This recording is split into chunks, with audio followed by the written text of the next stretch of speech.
So good morning, everybody. I want to appreciate everybody for coming in today. My name is Alex Jenkins. I'm your practicum teacher and a pre-professional student at Broward College.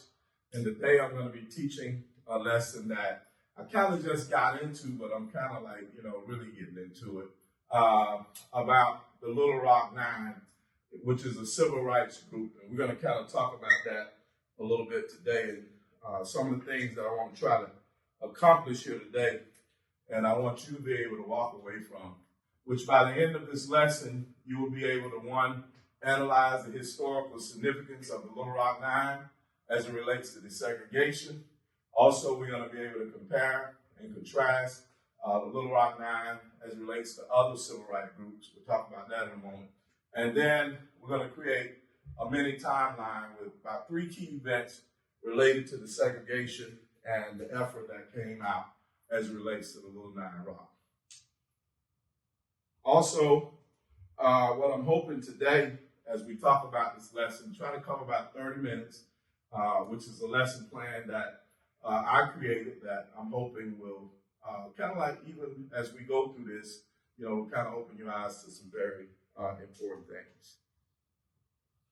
One of the things I want you to take into consideration as we go through this, which is what I call an essential question: how did patterns of resistance and government intervention shape the segregation of schools during the civil rights movement, particularly through the actions of the Little Rock Nine? And we're going to get to know these individuals and how they kind of got the ball rolling for us as it relates to being able to integrate learning. This particular lesson plan is taken from our Florida standards and aligns with, one, analyzing individuals and groups that shape the civil rights movement, also assessing the significance of the civil rights movement, and lastly, understanding civic responsibility and advocating for that change that we all need and we look for every day.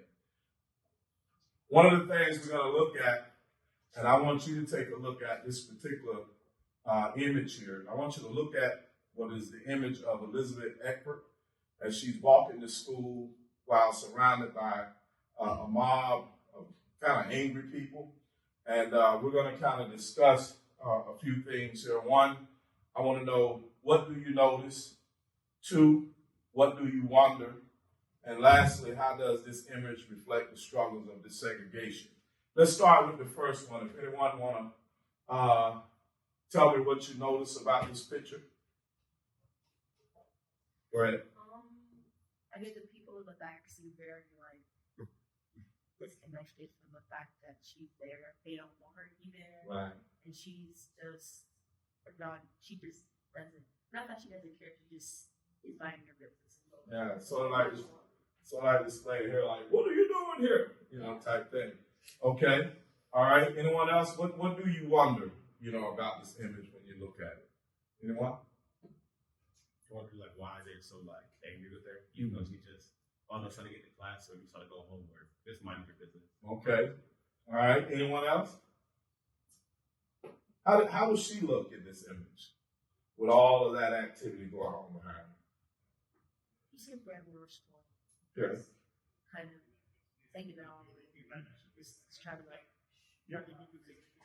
Yeah, you hit it on the head. When I looked at this image, she's like, listen, this is not even about me.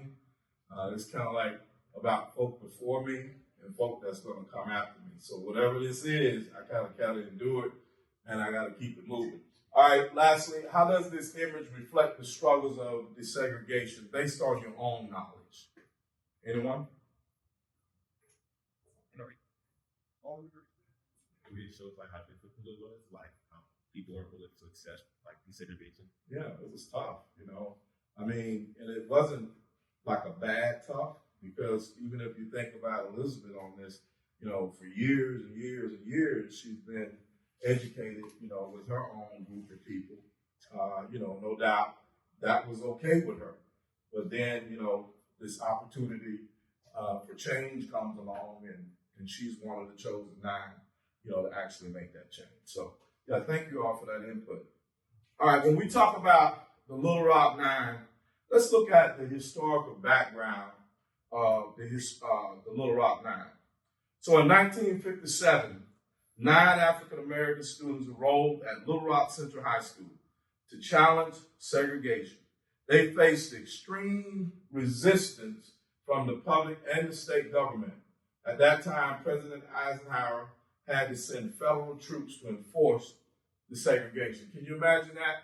9 young African American, children being chosen to carry out the agenda of the president, and was met with this type of resistance that needed, troops, federal troops, to come in and enforce this law, a law that was already laid out, already agreed upon, already in the books.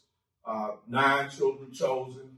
Can you imagine what the parents was going through that day when they found out that their child was chosen, to help bring about this change, even with the resistance that was coming from the public as well as the state government. So that's a little background on the Little Rock Nine.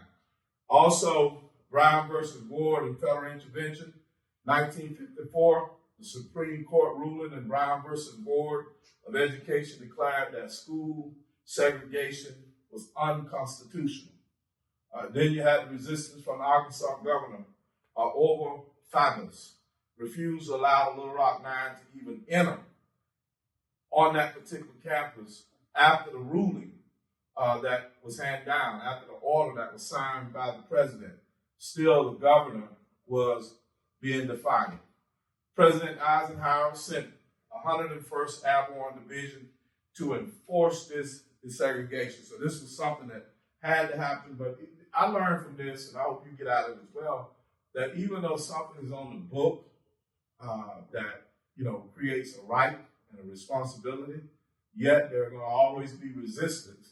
And I think resistance always comes when the outcome is going to be better for all people. And that's what I think we found, even with the Brown versus Board and federal intervention.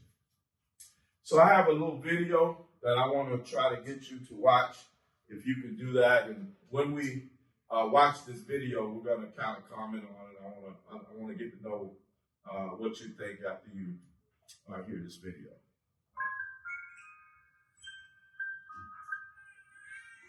Big ideas.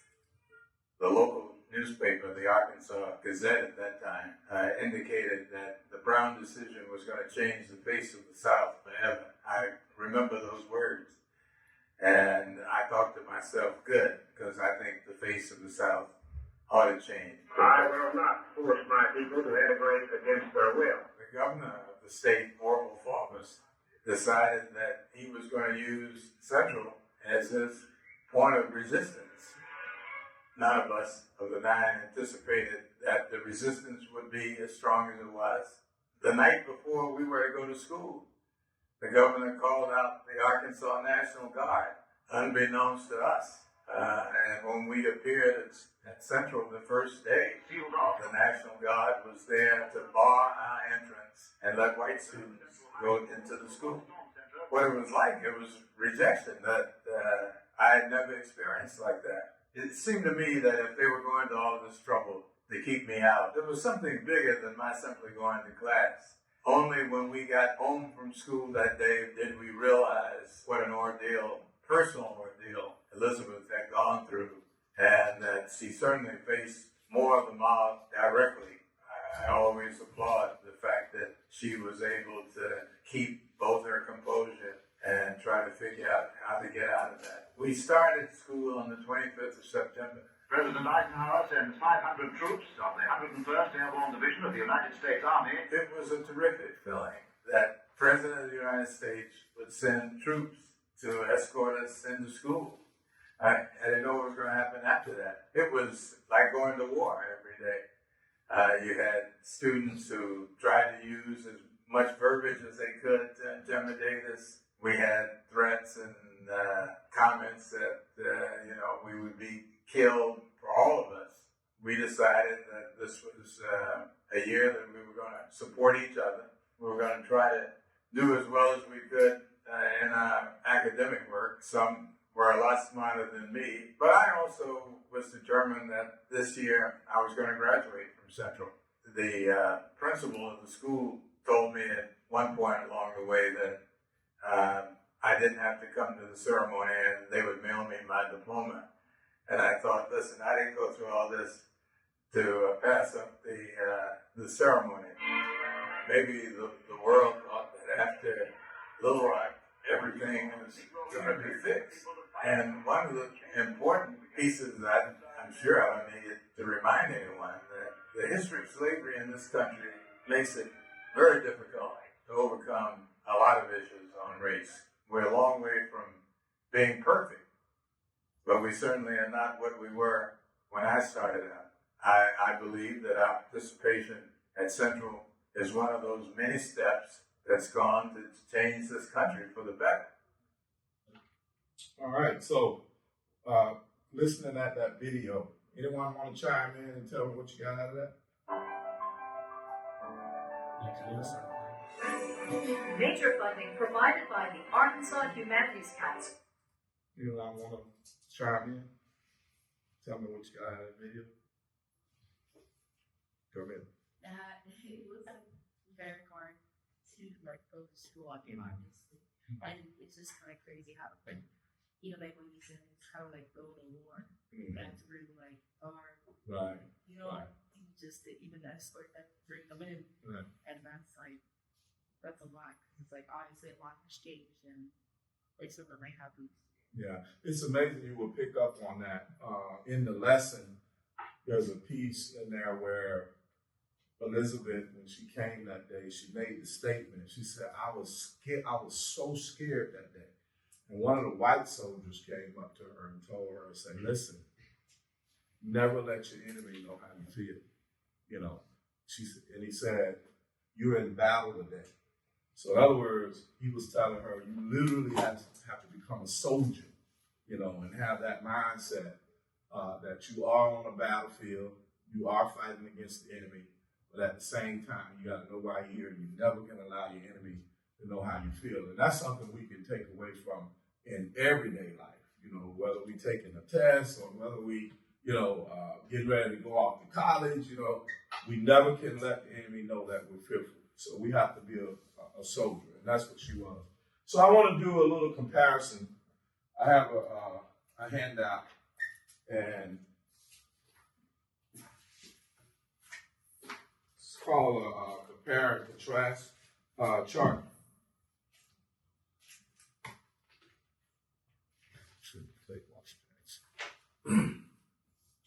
And what I like to compare is the Little Rock Nine with a couple other civil rights groups. The actual Freedom Riders, the Black Panther Party, and I want to compare and contrast as it relates to the differences. So let me define for you the Freedom Riders. They were civil rights activists who rode interstate buses into the segregation South in 1961. Their goal was to end racial segregation in public transportation. How did the Freedom Riders challenge segregation? One, they boarded buses in mixed racial communities. They tried to use white-only bus terminal facilities. They called on the federal government to enforce Supreme Court ruling against segregation. Part of who they were, some of the Freedom Riders, James Farmer Jr., he was a Pacific who sought racial justice through nonviolent activism. John Lewis, we all know him, original Freedom Rider who was badly beat. The results of the Freedom Rider was the Freedom Riders increased reputation of the American Civil Rights Movement. The Freedom Riders helped end racial segregation in Southern public transportation. The Black Panther Party, their main purpose was a revolutionary organization with ideology of black nationalism, socialism, armed self-defense, particularly against police brutality. So again, another group that kind of fought for the freedom at that time of African American or coloreds or people of brown skin It was a revolutionary organization with that type of ideology of black nationalism, socialism, armed self-defense, particularly against, as I said, police brutality. It was also part of the Black Power movement, which broke from integrationist goals and nonviolent protest tactics of Southern Christian Leadership Conference led by, at that time, Dr. Martin Luther King. So if we look at these other two civil rights groups, as well as the Little Rock Nine, compare these particular groups. Think about their protest method, their goals, the government response, and let's compare and see if there's a difference between the three parties. Does anything actually stand out as it relates to what the Little Rock Nine did, when it came down to resistance, when it came down to, as it relates to that day, when they were actually, being challenged, they were trying to obey the law that was given at the time. They were kicked out to be a part of desegregation, whereas the Freedom Riders were doing a little bit more than that. They were coming against the established policies at the time. Blacks couldn't ride buses. They couldn't get in on white terminals, different things like that. And then the Black Panther, they was more along the line of self-defense. They wanted to be armed. They were kind of like, their idea was about socialism, and they felt that they should be armed to be able to self-defend. So is there any difference, as it relates to that, as we look at that particular chart? I'll give you a few moments just to think about that.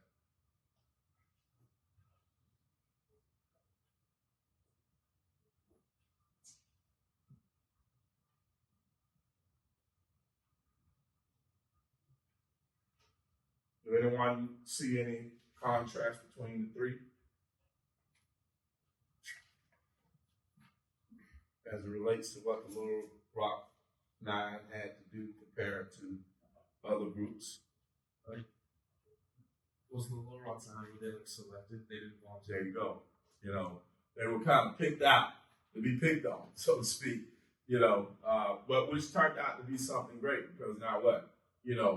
Kids everywhere, regardless of their color, creed, religion, preference or whatever, have the same right, to education as anybody else. So yeah, that's a good contrast and comparison as it relates to those groups. Thank you for that.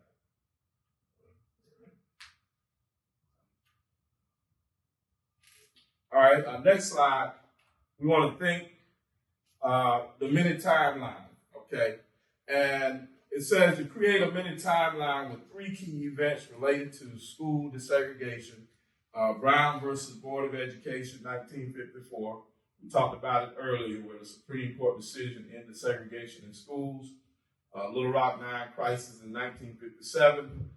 Federal troops enforced desegregation, and the Civil Rights Act in 1964, where it banned segregation in public places.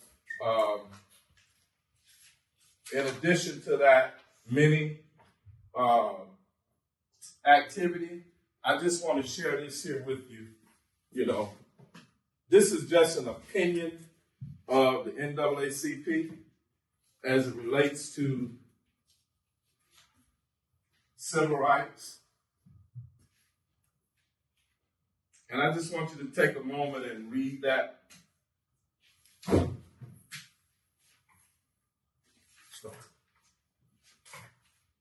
And this was penned by, at that time, Roy Wilkinson, as it relates to his opinion during this time, during this particular crisis.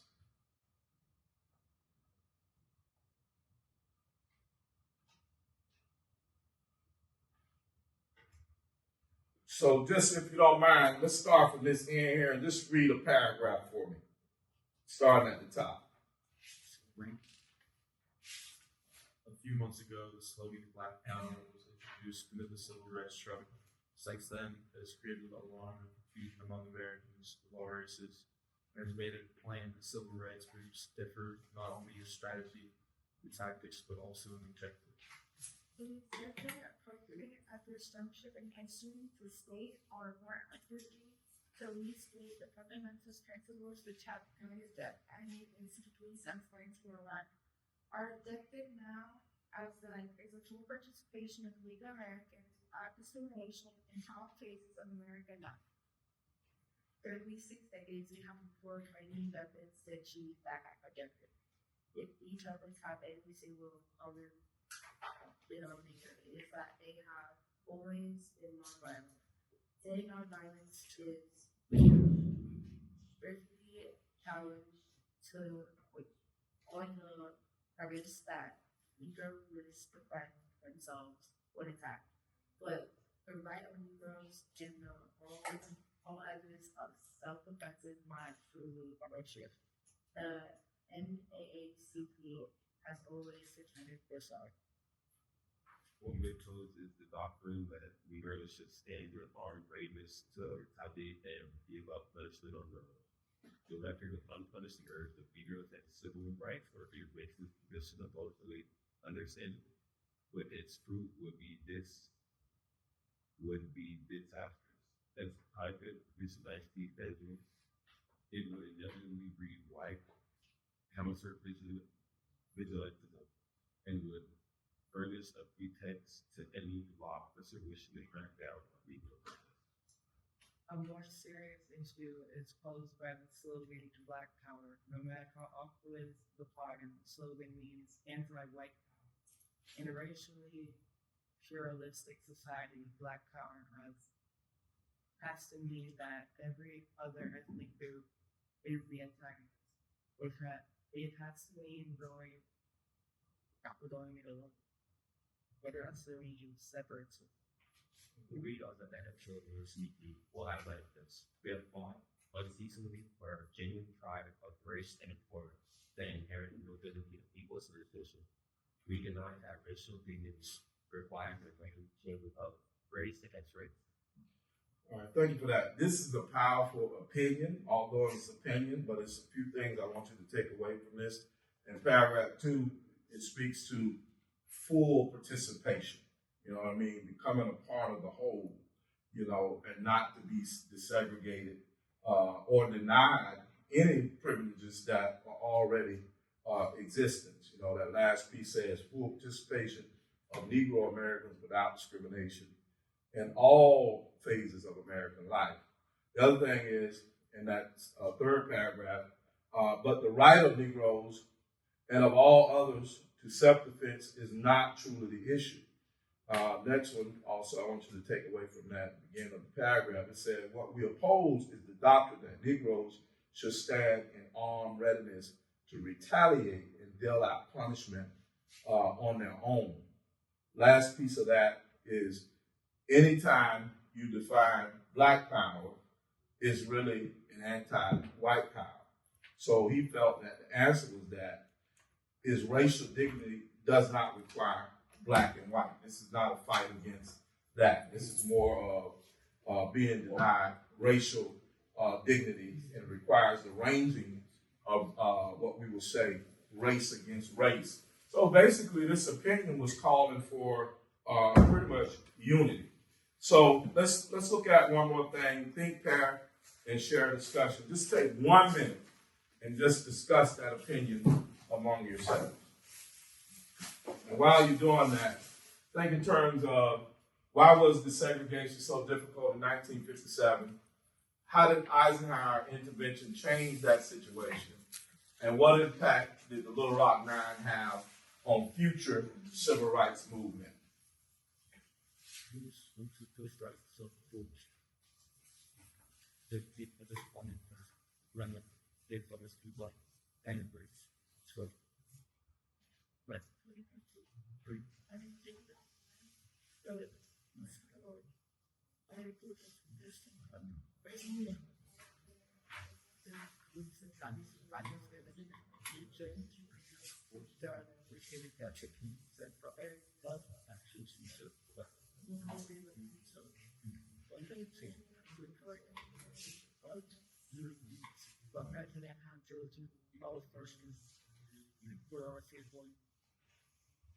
but really that pronounced. All right, so in our closing today, as you made that discussion and that comparison, and you shared your key takeaways from this lesson, I just want you to, each one of you that just could, just had that discussion, just give me one point of what you take away from learning a little bit about the Little Rock Nine. Start over here. I think it was interesting that Bernie Little Rock Nine, like the governor, sent out like the point himself, sent out like his as well. Right. To try to stop peace period. Right, so we see we have resistance at the highest level, not just always at the lowest level. Yeah, what like what you were saying, I think it's like really crazy how the president had to intervene and Right. send out troops over the state troops Right, because they couldn't just let the kids go to school. right. We had to have federal intervention to carry out a federal law. So at that time, states actually felt they were federal enough to say, okay, well, I got my troops, and now the president got to send out troops to actual force a law that was already on the books. It's actually really scary to try to go to school and there's just National Guards outside. Yeah. So like they were like really brave and they like paved the way for other people to also stand up and like fight for the right. Absolutely, absolutely. Awesome. Thank you. I appreciate that. Well, that's our lesson for today. And I want to thank you all for taking time out of your busy schedule to come and sit with Mr. Jenkins, in this Little Rock Nine observation. So again, I want to appreciate each and every one of you, and we'll have our pizza party later. All right. Thank you. That completes our lecture for the day. All right.